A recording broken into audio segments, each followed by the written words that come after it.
Now, when you sign up to be a student athlete, there's some things you need to know beforehand. There's some things you need to be aware of. There's some things you need to see before you actually get in that situation so your feelings don't get hurt. And today I want to give you those things that I've went through that I know is going to help you. And the first thing is this: do not put a title on a relationship until it's warranted. Do not put any titles on relationships until it's warranted. I know when you go to college, a lot of times you've seen these things on TV. Maybe you've watched some movies or heard some things about a father figure, right? And you say, or a mother figure. It just depends. It doesn't matter as far as your coach playing that. And my thing is, slow down, player. This is not your father figure, okay? Not yet. Could be, has the potential, but not yet. And I don't want you to automatically adopt this mentality of this is going to be my father figure because you've heard other people say that about their coaches. Let me tell you something. I mean this with all due respect. There's some coaches out there that are scumbags. Just like there are student athletes out there that are scumbags. There are police officers that are scumbags. There are people that work in EMT that are scumbags. Humans, some humans are scumbags, all right? That's just, and until proven otherwise, I'm not saying you should go in there with a negative mentality, but I need you to understand that everyone, every human being, myself included, has the potential of not being a nice person. So I need you to understand when you go to college, you don't automatically just give that title to someone just because they got a whistle around their neck and they coaching you during practice. That's not what this is. First of all, it's a business transaction. You bring something to the table, they bring something to the table. If you didn't bring that certain whatever thing you brought to the table, they wouldn't even know you. And if they didn't bring what they have to bring to the table, you wouldn't be interested in a relationship yourself. It's a business transaction, number one, okay? But number two, understand that when you start putting titles on things too soon, it's easy for you to get your feelings hurt. It's easy to get your feelings hurt. And same thing as far as roommates are concerned. Some people come into the roommate situation like, oh, this is going to be my bridesmaid. This is going to be my maid of honor. This is going to be my best man at my wedding. This is going to be your roommate. That's it. Your roommate. We're going to sleep in the same room on different beds and that's it. That's our roommate. That is a roommate. Okay? Now, your actions after that may prove to be like, you know what? This is my guy. This is going to be my best man. Or I like this girl. This is going to be my maid of honor. Then that's cool. The same thing with your coach. You may say this is my father figure, but you don't give that person that title off the rip. You wait, right? How does that person handle this stuff? How does that person handle being in that role? Are they a person of integrity? Are they a person of character and loyalty and so on and so forth? That's when you start crowning people with being a father figure. Do they look out for you beyond the game, beyond the sport?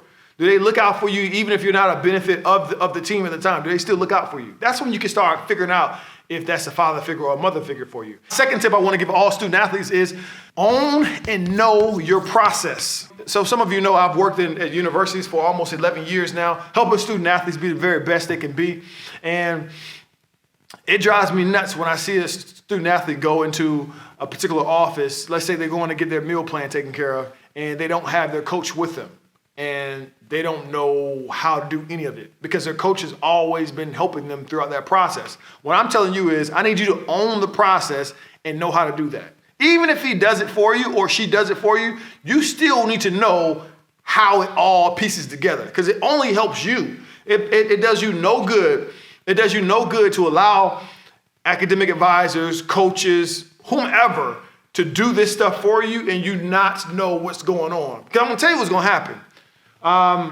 Years down the line or semester down the line, and you wonder why you took this class or why you had that meal plan or why you got this loan or that loan or whatever, and you want to blame it on someone else, it's no one's fault but yours. It's your job to understand what's going on, period. It's your job. It's no one else's job. It's your job. Everyone else is just helping you. They should just be helping you. You should still know what you're signing up for because it's on your bill. It's kind of like when you go to a restaurant. You go to a fancy restaurant, there's a lot of people that want to recommend you try different things. You should try this, you should try that, you should get that, you should get this, you should order this. And you take all that into consideration and you order all this stuff, right? You order all this stuff. At the end of the night, who's going to pay the bill? The people that's been recommending all that stuff are you.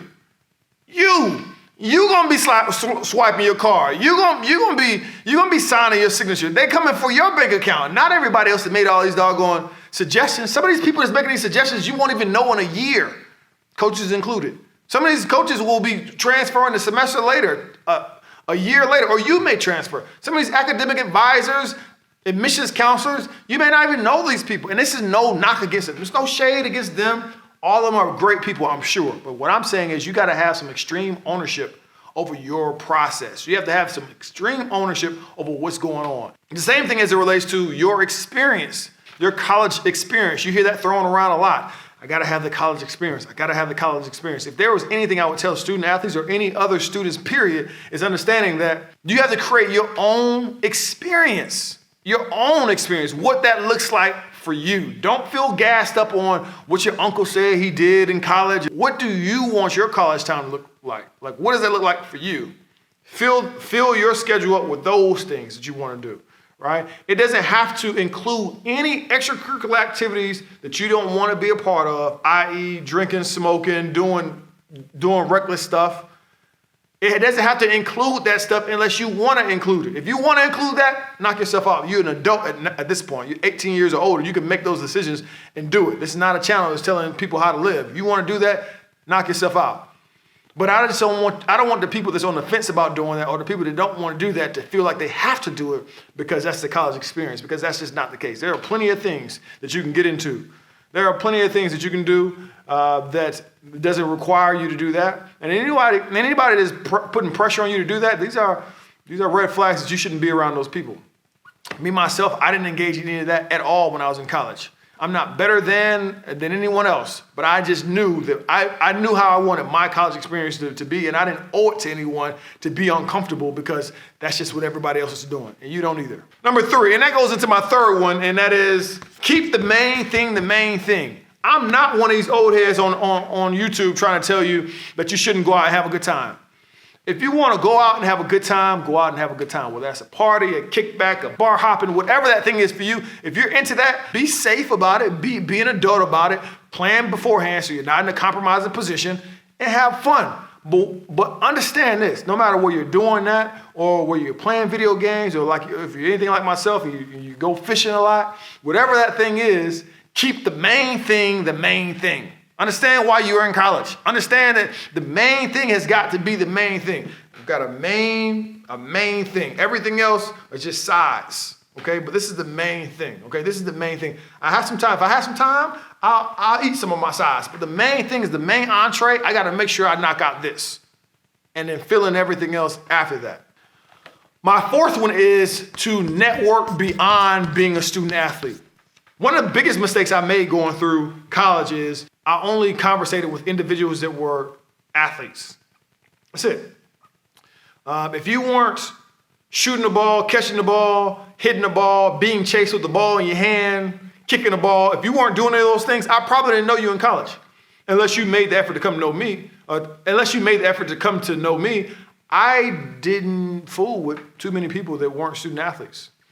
And it wasn't because I felt like I was better than them. It wasn't because of anything else other than we were always on the same path. We either headed to the building to go sweat or coming back from the building to go sweat and go eat. Like we just had the same eat, sweat, go eat, sleep. It was the same. We traveled the same paths. We wore the same clothes, sweats every day. Ain't nobody got time to wake up in the morning and iron clothes. You kidding me?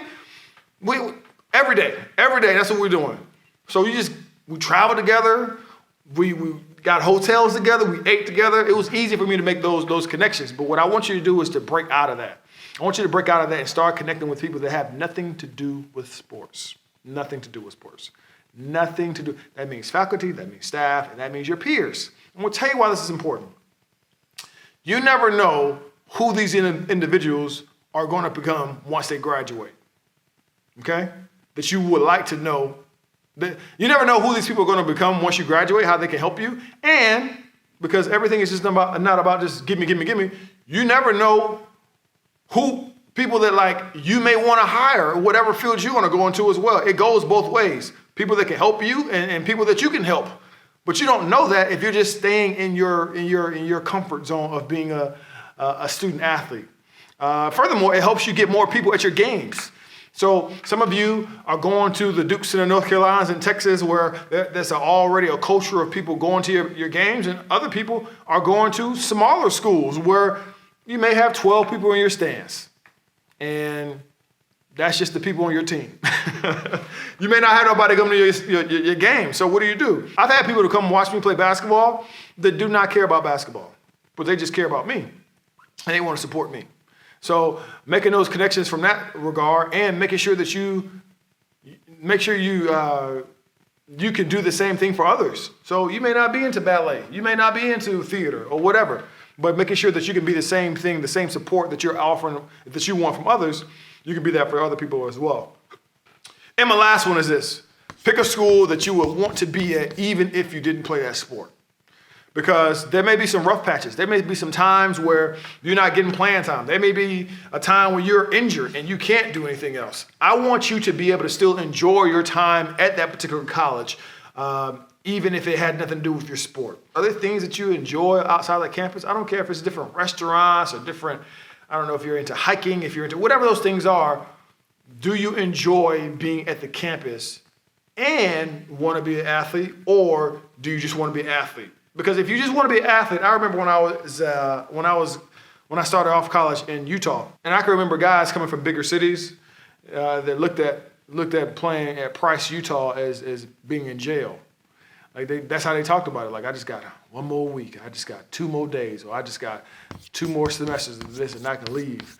And when you have that mentality, you start closing off opportunities because you're tunnel vision. You're just like, I just want to get in, get it out. So I think that part of the process of accepting the school is understanding that there's more things. You're more than just a sport.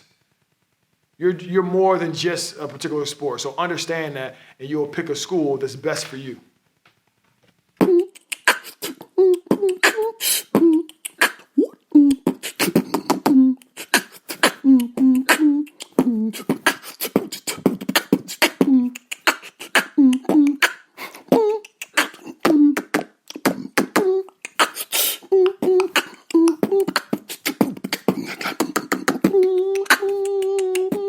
Hoop Loud E.